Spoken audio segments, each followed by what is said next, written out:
It's Dr. Know-It-All and... misinformation. Yeah, we finally got you. She's been busy with the new job and everything. So anyway, we have owned our Tesla Model Y for exactly 2 years, which is absolutely crazy. We picked it up 2 years ago in December during the pandemic and all of that good stuff. And also, just by the way, representing for the everyday astronaut, I was like, pretty cool. Tim Dodd is actually going to the moon, which is awesome. I'm super jealous, but also really happy for you. So very, very nice. So anyway, thought I would wear his one of his merchandise shirts today as a little way of honoring him. So anyway, 2 years, unbelievably 40,236 miles. So wow, about 65,000 kilometers if that's what you work with. And we have some thoughts about, you know, what it's been like for the last 2 years owning it. Number one, this car is lived in right now. Yes. Woo, it is filthy. Yeah.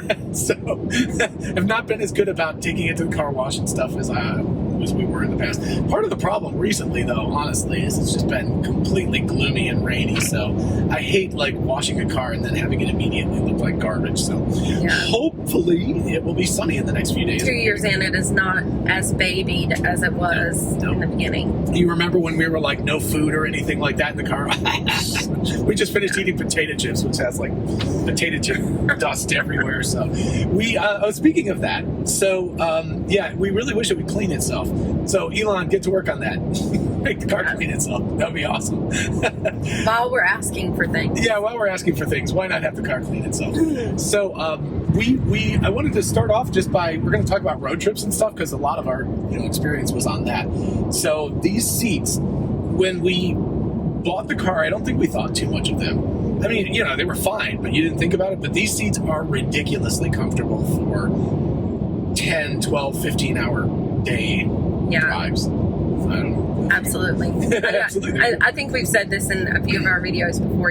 I don't sit in them and think, oh, this is great. This is a wonderful seat. But after driving for really long hours and getting out, I'm also not as tired as like when we use our other vehicle to go on road trips. For sure. So weirdly enough, they're like not quite as soft, but they're just really good for long road trips. So it's pretty amazing. And speaking of road trips, we put somewhere between 40 and 50% of our miles on this car. And one of the reasons we have 40,000 miles on this thing is because we've done some very, very long road trips, and we've gone to see my parents. As anybody who's watched this channel for a long time, they live near Washington, D.C. So, it's a 10-plus hour drive. So we've put a lot of miles on extended road trips, and this car is just a champ for road trips. It's just amazing. Just to start with, you can sleep in the car, so that's nice. I like that. Yeah, camp mode is awesome. Yeah, we were visiting your folks last night. If it had been any fuller at the house, we probably would have camped out in the car overnight. Lane was actually like super happy. She was like, let's camp in the car. We didn't do it though. Yeah. Anyway, but it's very nice for sleeping in. We just have a little blow-up mattress that fits in the back. And if you're interested in the one we bought, I'll leave a link in the description so you can get that. In terms of road trips, we actually tried to use the Mazda. We have a Mazda CX-5 also, and we tried to use it after driving with this one for a while, and it's like a non-starter. Yeah. People talk about the charging issue and it taking longer, and it definitely does take a little longer to do long road trips, but I don't know. It's like it makes up for it in the fact that it basically drives you wherever you want to go, and it's very comfortable. And when you get there, even if it takes you an hour longer to get there, you're like super rested and feeling good and not feeling like you've been in a war or something like that. No contest. Yeah. No contest. Right. So I think full self-driving is a game changer. Yeah. A game changer on road trips. Absolutely. Right. It's like it kind of doesn't matter. Like the full self-driving beta is really interesting, and we have it works great. I think it works great, but it's not perfect for like driving around town. But like right now on the highway, the car is driving us. You're monitoring it, of course, obviously, but it just does it. We're driving back from her parents' house in South Georgia, and it's gonna drive us home, with very few interventions, and that really, really is a game changer. Yeah. So if you do any kind of long road trips, there's just no question that that's a huge thing. And even if you don't spring for full self-driving, if you do the kind of middle ground, which I think is like $6,000 to get the enhanced navigate on autopilot, which just does it on the highways, that in my mind would be totally worth it. If you're not into the full self-driving beta thing, totally fine. Why spend the money? But if you do any kind of road trips, I highly recommend at least getting the enhanced navigate on autopilot, because it will do things like switch lanes and all of that kind of stuff and take exits and all of that. So pretty amazing. A negative, sorry, reading off a little cheat sheet here. The black trim on the outside of the car, so like at the top and the bottom around the windows, has aged very badly. Yeah. It's not good at all. No, it looks really mottled and kind of like, I don't know. It's just odd, because I would think that one side when I park is always in the sun, and so I was like, well, maybe it's just the sun that's doing that. But the right side, where it's always in the shade when I park, and then at home it's in a garage, so it's aged badly. I did see something on YouTube a couple of weeks ago that said I think it was like a steel wool or something. I need to go look it up before I try it. Yeah, I'm not gonna just rub steel wool on this thing. But anyway, we'll give it a try, and I will do a review of whether it works or not. But in the meantime, and again, we had one of the very early black ones that wasn't chrome anymore, and so the material just might not be that great. And you can see like the panels. Like one panel's better than another one, so like there'll be one that's really bad, and then right next to it one that's not bad at all, and then one that's kind of medium bad. So yeah, it is disappointing, because it's something that you would expect to see on a car that's like many years later. Like if the paint starts to look aged or whatever, and we've only had it 2 years, and I feel like that is, it's not good. No, it's not good. So what was I going to say? Oh, on the other hand, the paint is like, there are some chips, because we drove in Texas when they were working on road construction and got some chips in the car. But aside from that, the paint actually has held up pretty well.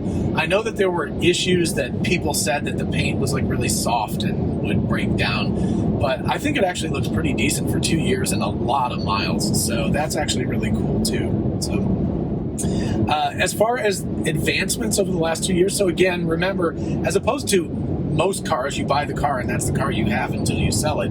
This car has had some major advancements. In fact, one of them I really love is the new energy thing that just came out that shows you like what you're using it for, how you could gain more distance as you're driving, things like that. And obviously the full self-driving has been like, well, we didn't even have it 2 years ago, December, and it's been just over a year, I guess 14 months since we got full self-driving beta, and that has been just amazing. And to see the advances, it really is. Lane was driving down here yesterday, and there's a truck right next to us.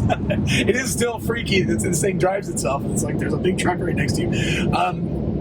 But you were driving like half this trip, like we're just about to get off the main interstate, and the rest of the way is all these crazy back roads. And I could look over and see that there was a little blue steering wheel on, but I would not have judged it as the car driving. I was thinking mostly that you were driving, if I hadn't been looking at the steering wheel thingy. Yeah, and that's probably because I haven't been as comfortable with it, so it's just not, I don't always turn it on, but well, and I think like a lot of times when I'm driving, I am obviously aware of the fact that it's in, self-driving beta, but when I'm not driving, you're really, like, it used to feel like you're like, oh, it's the computer driving the car. But now, except for pretty rare instances, it just feels like a person driving the car. Sometimes it slows down a little excessively and things like that.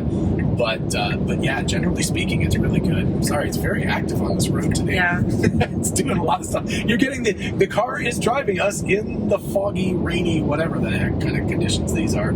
So, yeah. Oh, here's the question. Is it better than a 15-year-old? We got a 15-year-old in the back of the car hiding from the camera. You want to say hi, Hayden? No? Hi. There you go. So he's got his learner's permit. He's 15, so. Okay, so I do trust it. We have a vote. I do trust the car more than the 15-year-old. Definitely on the highway. Definitely on the highway. I would say in town, it still does some things that I'm like, but Gotcha. I guess that's where I am. I'm using it so much more and so much more comfortably now than I had been. So I've seen it make some really big leaps and bounds over that first time John, scared me with it. It's like, is this gonna work? So I think a little bit of it obviously is just you getting used to it sort of thing. Like, we have become aware of the places that it's likely to not behave as well, so that does help. But also, it's just so much better. And so I always consider myself kind of an early adopter, beta tester sort of person, and you're not. And that's a really good, it's a very good way of judging. Does it work well enough for me versus does it work well enough for you? And I think it's a really valid way of looking at that. And I think you've become much more comfortable with it again, especially on long road trips and stuff. So yeah, for sure. There is one thing, which is that we think that it hates short people. Yeah. Because you're like 5 feet tall and got 2 strikes. Yes. Full self-driving beta for no reason except that I think she's so close to the front of the car. I do. I have to sit very close to the steering wheel for my feet to reach the pedals like I should. And I've gotten 2 strikes or whatever you call them while I was driving, while I was looking at the road, paying attention with both hands on the wheel, and I still got. And I think what happens is it doesn't recognize, maybe I don't hold the wheel as hard as I need to or something like that, but both hands on the wheel, and then it starts beeping at me, and I'm like, what is going on? And by the time I read it, it gave me the strikes or whatever, and it's like 0 to strike instantly. And that was really disappointing because I'm holding the wheel, I'm paying attention, but it's like, what are you doing? You're not. And then it beeps at me, and I get really, thrown off about what's happening because I don't feel like I'm doing anything wrong, and I get really confused. And also, both of them happen at night, and so it's using this new camera that's up. I mean, it's not a new camera, but it's new. It used to only pay attention to the steering wheel, but now they're using the camera more. And I think what's happening is at night, it either doesn't see her because she's so close up, or it thinks she's leaning really far forward. But whatever it is, that is something that could definitely be toned down a bit. So the way that that I've adjusted now is I just have the seat pushed back to where it's the furthest I can get away with, and it's a little bit uncomfortable. I'm kind of driving with my tippy toes at that point if I have to take it out. But that's how we tested it, and we found that it's not doing it to me like it was if I was sitting really close up. So that's kind of the adjustment, but it's uncomfortable for me to sit that far back, Right. But we don't want to get any more strikes either, no, especially for no good reason. Yeah. So it is interesting, and it's hopefully one of those things that they'll adjust. They've made it much more sensitive since they know that it's going to wider release now that more people are driving it without the 99 driving score and all of that kind of stuff. So so anyway, it's interesting, but we obviously don't want to get any more strikes if we can possibly avoid it, because that would be good. Also, in terms of range, we have lost 26 miles of range. So speaking of, there, just do it back again. There's, sorry. Didn't want it to go into strike mode. I'm holding the steering wheel. It's crazy. So it's lost 26 miles of range, which is about 8%. So again, 40,000 miles, and it was 324 miles of range when we first bought it, and now it maxes out at 297. So it's lost about that much. So 8%, it's a little unfortunate that it's lost that kind of range, but that's well within the sort of what they told us it would be like. And also, if you look at the graphs of most vehicles that have been on the road a long time, most Teslas, they lose a lot the first 30 or 40,000 miles, and then it kind of flatlines. So hopefully we'll max out around 10% loss for a long time. So so that's what happened in terms of that. We've taken no special care in terms of conditioning the battery. We supercharge a lot when we're on road trips. We do things that are not necessarily.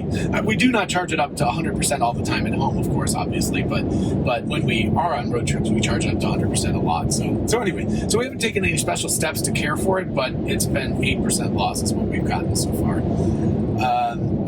Next up, so many more superchargers. Oh, yeah, crazy. Yeah. So what was? I think 2 years ago when we got it and we did our first trip down to my parents' house, there was one supercharger in between Athens and Tifton that we could use. Almost didn't make it. That was the one trip we really, really screwed up. Yeah, and it was the return trip home. But now we have, there are an additional 3 in that span of road that we take regularly. And then between Georgia and Washington D.C., there's just a ridiculous number. And even going out west, we've been to Texas twice, and it was so much better last summer when we went again than it was the April before, and we've become quite prejudiced against 150 kilowatt chargers. we're now like, ooh, 150. We want the 250. I don't mind stopping. So, John is quite prejudiced against the 150. It's like if I can avoid it, I'll actually seek out one that's a 250 instead of a 150 to go to it. So anyway, but I think that's really one nice. thing that you called out last time is you would like to be able to tell the car to avoid those. Yes, or just any specific ones, because there's a couple, especially on the way to Texas, that you don't like. Yeah, and so it would be nice to be able to kind of have a personal preference where you're favor this one, never go to this one, things like that. Yeah. So that and again, I guess if it had to, it would have to, but to try not to do that, that would be really cool. Let's see, what else do we have? Build quality.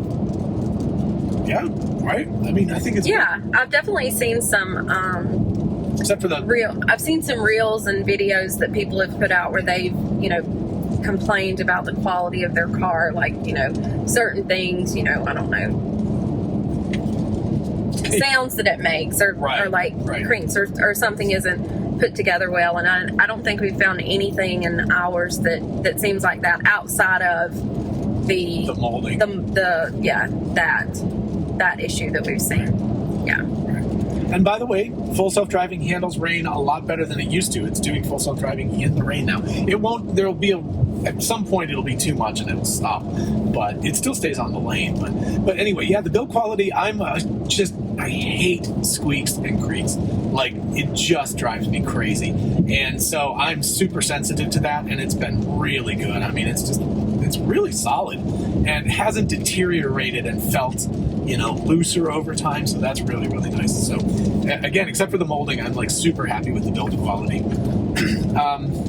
Let's see. Oh, storage. I mean, yeah, it's got so much storage. We've got the under thing in the back, underneath the regular hatchback. We've got the frunk. There's that little weird flat thing that's at the front that you actually use. Which actually I use that more than anything. Whenever we first got it, I was like, we'll never. That is. Yeah, that's crazy. I was like, we'll never use this because it's too flat, but I've found all kinds of stuff to put in there that are just out of the way. Honestly, I forget sometimes that we have things like the frunk to put things in on long trips. It's the best, right? Especially the cooler that we got from EVANNEX. EVANNEX, they have a front cooler, which is really nice. It's just soft-sided, so it's flexible, but it fits right into the front.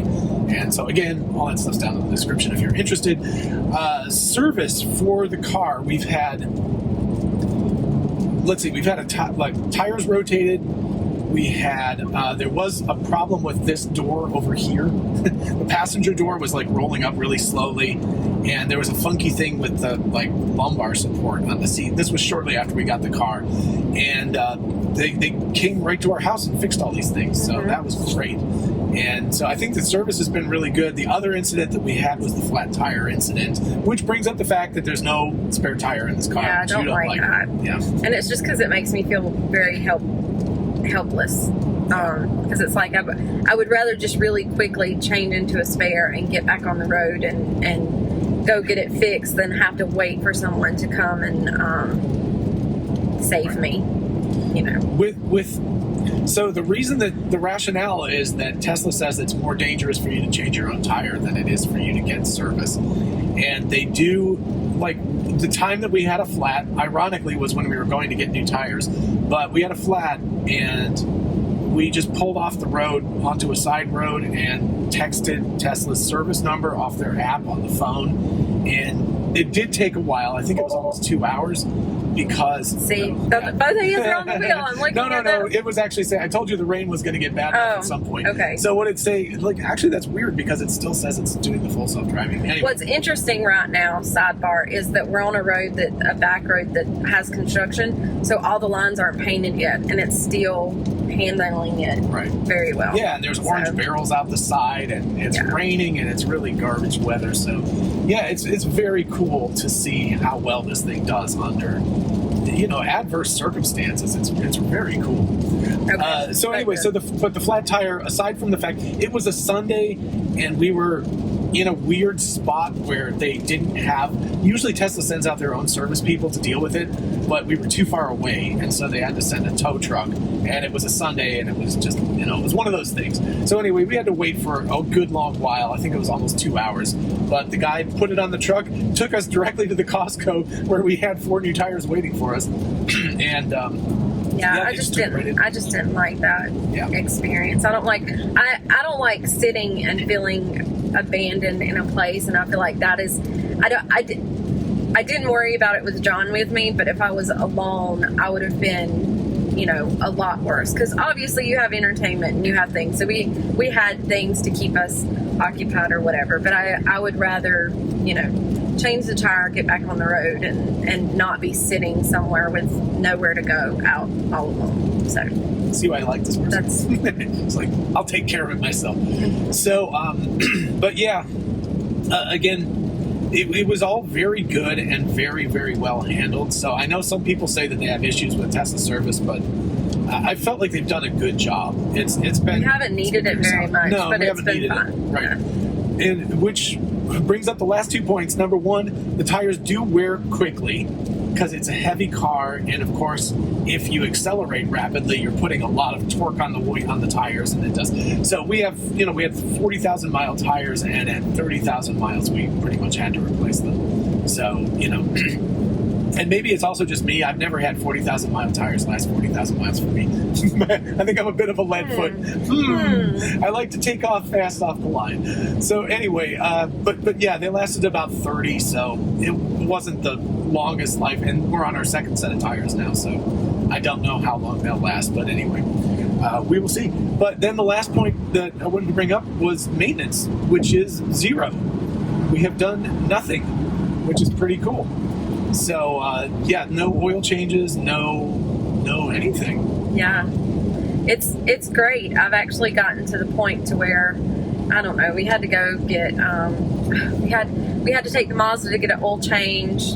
I work from home, so I don't have to drive it a lot, and so it doesn't happen a lot, but then it's very annoying to have to go get that done, and having to deal with the whole oil change thing was just painful. I think we can roll gas stations into it too. Yeah. Because gas stations, like, it is when you, like, you know, we grew up, it's like you had to go to the gas station, but now that you don't anymore, it's like, oh gosh, why do we have to go to the gas station? This spoiled, completely spoiled, first world problems, but it's...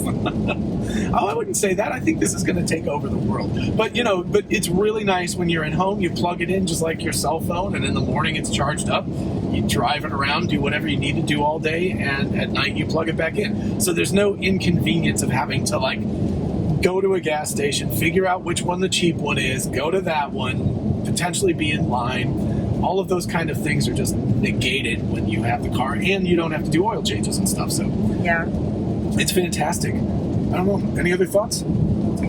Yeah, I mean, 2 years in, I remember when John first said he was going to get one, and I was like, I feel like that's overrated. Like, it's fine, whatever. And then it didn't take long for me to get on board. It's taking me, I feel like I was down here, and then I was like, oh, this is great. And then beta came, and I was like, and now I'm way back above, you know, what my expectations were for the vehicle. So, yeah. It's been a good car. Hayden also likes it, even though he's been hiding back there. He's a big fan of driving this car. Yes, now that he is... we get the thumbs up. All right. Yeah. He definitely likes... He doesn't get to use the beta or use... we don't let him use FSD or anything like that, but he definitely loves driving the car. So...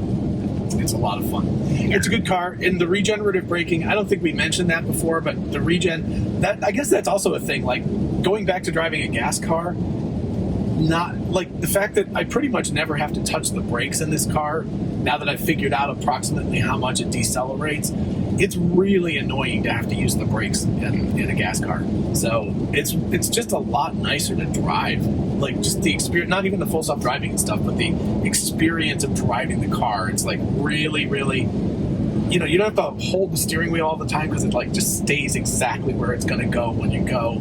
It regenerates. The regenerative braking causes it to slow down in a nice, consistent manner. There's just a lot of really, really pleasant things about driving the car outside of all the, you know, the full self-driving and all that kind of stuff. All right. Yeah. I hope you all are having much better weather than we have been having the last 2 weeks, because it's just been gross. But anyway, everybody have a wonderful day, and let us know what you think in the comments. And I guess we'll do this again at 3 years and 60,000 miles or whatever it is, and we'll try again. So in the meantime, everybody have a lovely day. We'll talk to you later. Bye-bye. Bye.